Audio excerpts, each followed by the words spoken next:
Badminton. Hello, I'm Philip Chipman. We have Shelby Evelyn in the team, and behind the camera, Stephen Turcott. Today, we're going to talk to you about badminton. Brief history, a couple of skills, games, all fun.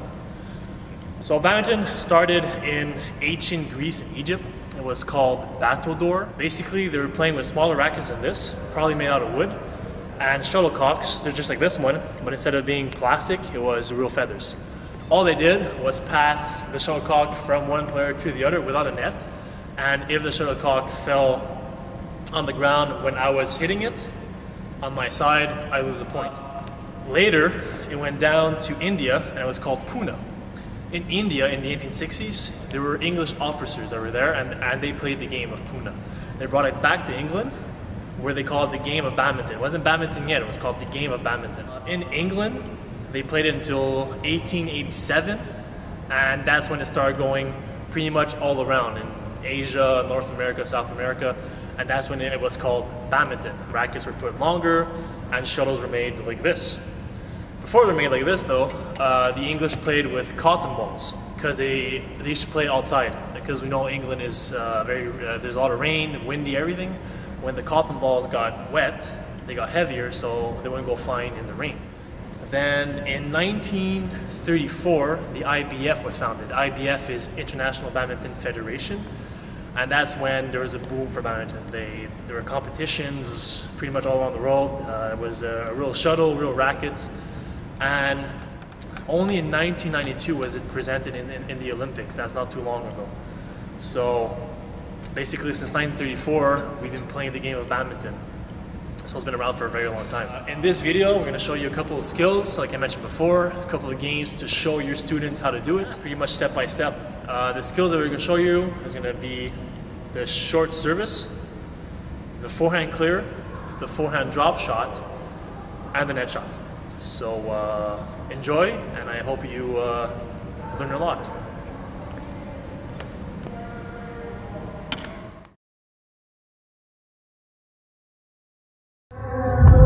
Begin with the short serve. The short serve is a way to begin the game by getting your opponent to stretch out and overthink whether or not the birdie is going into play or out of play. The short serve is based on simple mechanical movements that must be completed in one motion. You cannot stop and restart. Once the motion has begun with your arm, the serve must continue through and you must hit the birdie. The short serve, as it says in its name, is short. So you want the birdie to land just over the service line of your opponent. The way the serve is done, you put your dominant leg, or the leg that you have your racket in, ahead of you and as close as you can to the service line without touching it or crossing it. Next, you want to hold the racket sideways with your thumb on the flat end of the racket and put it in front of you. You want to have your arm out in front of your body, of course, with your elbow slightly bent, and the birdie being held by the non-racket hand with the two fingertips just at the end of the feather of the birdie, so you have enough control and you can release it without hitting your hand when the serve has begun. So like I said before, the short serve is one motion. Once your arm begins to move, you must follow through and hit the birdie, like so. When doing the short serve, you want to aim for the white tape on the net because you want to get it as close to the white net and just hit the birdie over. When practicing, it's better to hit the tape than for the birdie to go too high and too far and not be able to complete the short serve properly. Now for the game, for the short serve, you're going to be practicing your short serve with all the proper mechanics to the serve. And what you want to do is serve the birdie over into your opponent's court and catch them off guard and either ace them or make it hard for them to return. The other player is trying to return the serve and get it in one of the two spots to score a point. After a duration of time or a specific amount of points scored, depending on the teacher or class size, you switch roles, and you continue practicing the short serve and how to return the serve as well. So the game goes along like this.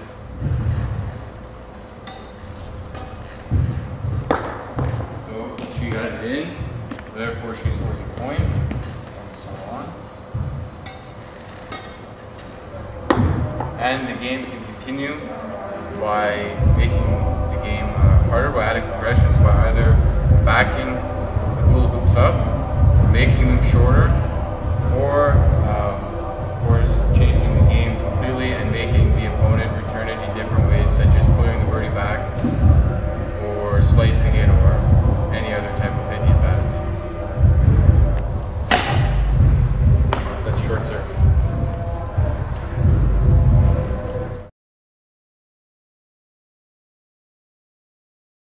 So now we're going to look at the net shot.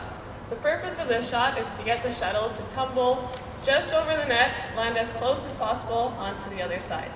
You can perform this skill with the forehand and the backhand. However, it is best to hit the shuttle as early as possible and as high as possible. So you want to hold your racket out in front of your body, up high, and lunge with the racket hand. You want to perform this shot when your opponent is at the back of the court so that they have a hard time getting closer and returning it. It is also used when your opponent is very good at smashing and you don't want to give them the opportunity to easily return the shuttle.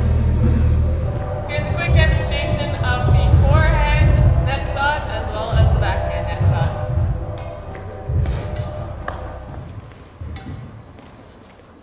Alright, so now we're going to play a little game called Survivor. You need at least 3 players for each team, and the object of the game is to be the last person standing on your side. The way this game is performed, one by one, you're going to perform a net shot to the person on the other side of the net. After you've completed your shot, you run to the back of your line. If you mess up or you don't return the net shot, you have to go to the other team.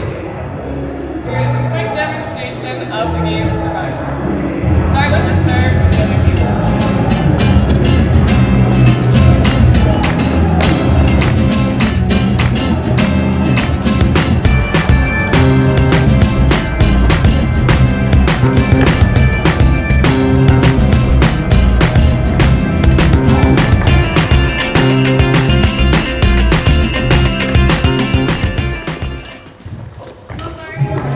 That was a net shot.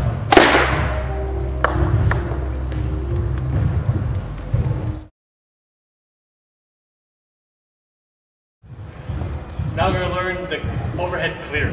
The overhead clear in badminton is used when, let's say I'm playing my opponent and I'm in trouble because he keeps sending the birdie wherever I have issues bringing it back. I could back up, send it as deep as I can, as high as I can, and take time to regain control. Also, if I want to control my opponent and put the game on my side, I could put it as far as I can and then send it close, far, close, far, close. So that's why the overhead clear is important. When performing an overhead clear, it's like a throwing motion. If you have a ball in your hand, you want to bring your arm back, lean forward, and follow through, just like throwing. Now with the racket, it looks something like this. Lean back, forward, follow through. It's not a smash. So you have to make sure that when you strike the shuttle, your racket is not supposed to be like this. It has to have an angle going up because you want it to go high in the air and not low on the ground. So if you go step by step, the birdie's coming, birdie position, look at the birdie come, you can point the birdie if you want, hand out, stretch back, follow through, hit the birdie at this point here, and follow through. Birdie's coming, forward, lean, up. You want to go as far as you can. Remember, if the birdie gets past the last white line, it's out. So make sure it's before that point. If not, you just lost the point. Alright, so now we'll show you what it looks like in a game situation. So to demonstrate the overhead clear, I will start with a long serve. I want my serve to be far, and I have time to position myself on the court and ready to perform my clear. This is what it looks like.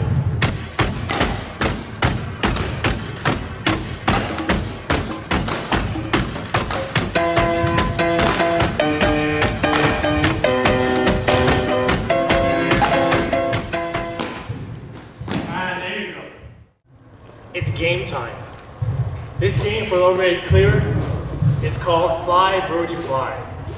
The object of this game is to empty all 4 hula hoops before your opponent empties his. All you need for this game is, of course, 1 child to play with, a partner, or you can play in doubles, 4 hula hoops, and 5 birdies per hoop.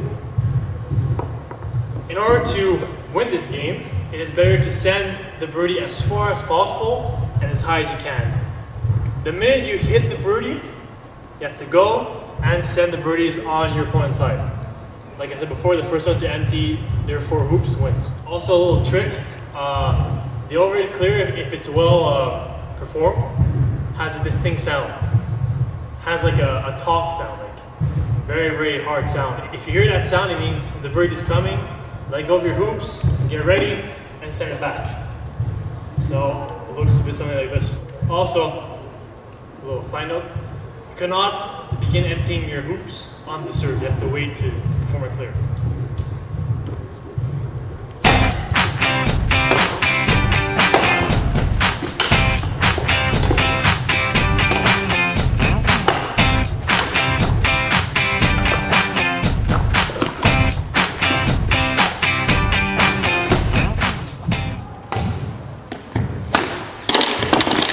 That's overhead clear.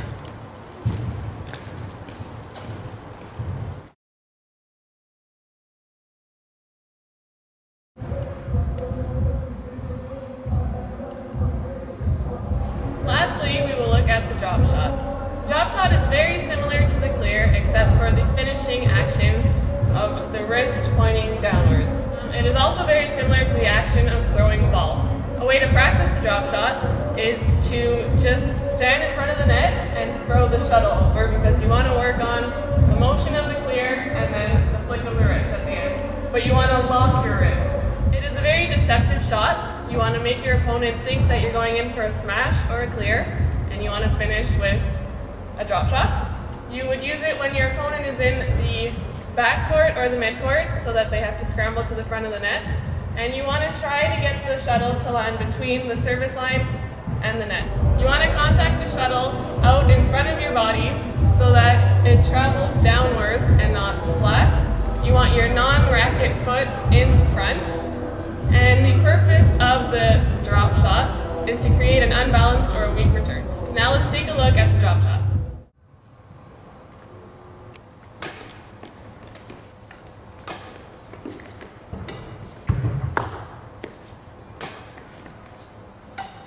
Now we're going to play a game called Volley Drop. This game is very similar to the game of volleyball in the fact that you have to make 3 hits before you can send it back over the net. The game will begin with a serve. On the 3rd hit, the person must return it with a drop shot, so the 2nd hit should be sent up high. Here's a quick demonstration.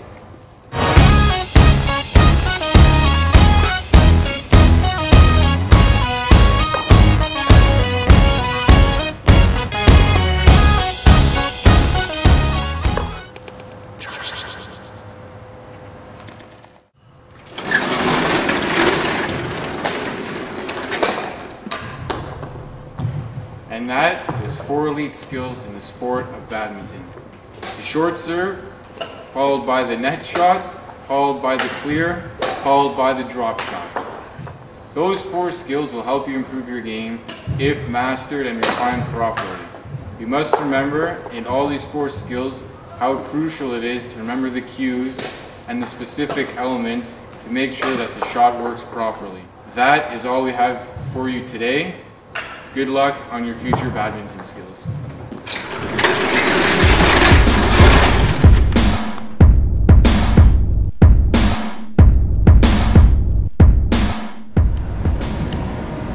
You filming?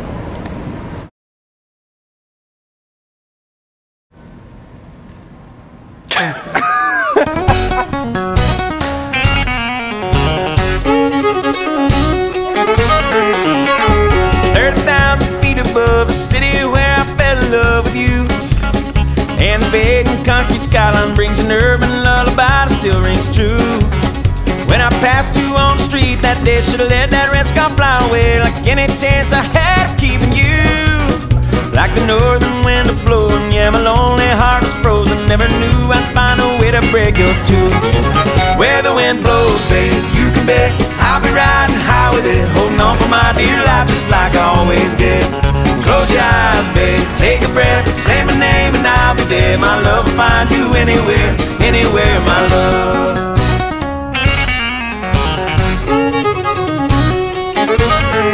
The city lights look like a country sky, like staring at stars. I pressed a while ago. Are you on the video or on the picture? She doesn't even go here.